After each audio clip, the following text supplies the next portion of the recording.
आज देश में विकास की रफ्तार क्या है, इसकी झलक आपको अकेला बनारस ही दिखा देता है।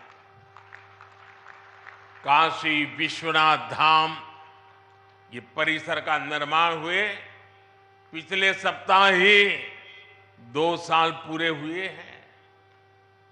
इसके बाद से बनारस में रोजगार और व्यापार कारोबार एक नई तेजी पकड़ चुका है।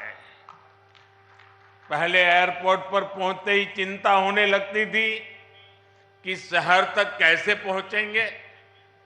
टूटी सड़कें, हर और अव्यवस्था, यही बनारस की पहचान थी।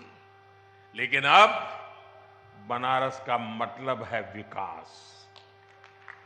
अब बनारस का मतलब है आस्था के साथ आधुनिक सुविधाएं। अब बनारस का मतलब है स्वच्छता और बदलाव। बनारस आज विकास के अद्वितीय पथ पर अग्रसर है। वाराणसी में कनेक्टिविटी बढ़ाने के लिए पिछले लगभग 9 सालों में ऐतिहासिक कार्य हुए हैं। वाराणसी से सभी शहरों को जोड़ने वाली सड़कें या तो 4 लेन की हो गई हैं या फिर 6 लेन की बना दी गई है। पूरी तरह नई रिंग रोड भी बनाई गई है।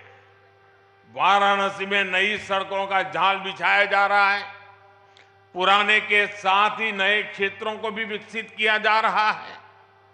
बनारस में रेलवे स्टेशनों का विकास हो, बनारस से नई नई ट्रेनों की शुरुआत हो, डेडिकेटेड फ्रेट कॉरिडोर का काम हो, एयरपोर्ट पर सुविधाओं का विस्तार हो, गंगा जी पर घाटों का पुनर्निर्माण हो, गंगा में क्रूज चलाना हो, बनारस में आधुनिक अस्पतालों का निर्माण हो, नई और आधुनिक डेयरी की स्थापना हो, गंगा किनारे किसानों को प्राकृतिक खेती के लिए मदद हो। हमारी सरकार यहां के विकास में कोई कोर कसर बाकी नहीं छोड़ रही। बनारस के युवाओं के कौशल विकास के लिए यहां ट्रेनिंग संस्थान भी खोले गए हैं। सांसद रोजगार मेले के माध्यम से भी हजारों युवाओं को रोजगार मिला है।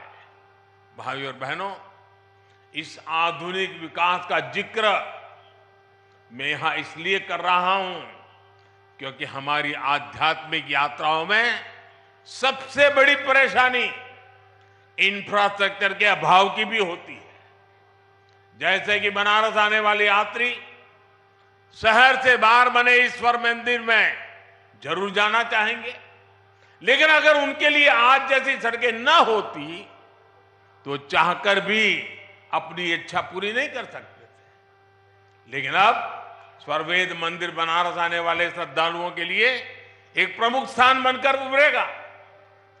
इससे आसपास के सभी गांवों में व्यवसाय और रोजगार के अवसर बनेंगे, लोगों की उन्नति के रास्ते खुलेंगे। मेरे परिवारजनों, विहंगम योग संस्थान जितने हमारे आत्मिक कल्याण के लिए समर्पित है, उतना ही समाज की सेवा के लिए भी सक्रिय रहा है। यही सदाफल देव जी जैसे महर्षि की परंपरा भी है। सदाफल देव जी योगनिष्ठ संत होने के साथ ही आजादी की लड़ाई लड़ने वाले स्वतंत्रता संग्राम सेनानी भी थे। आज आजादी के अमृतकाल में उनके संकल्पों को आगे बढ़ाना उनके हर एक अनुयायी का दायित्व है। मैं पिछली बार जब आपके बीच आया था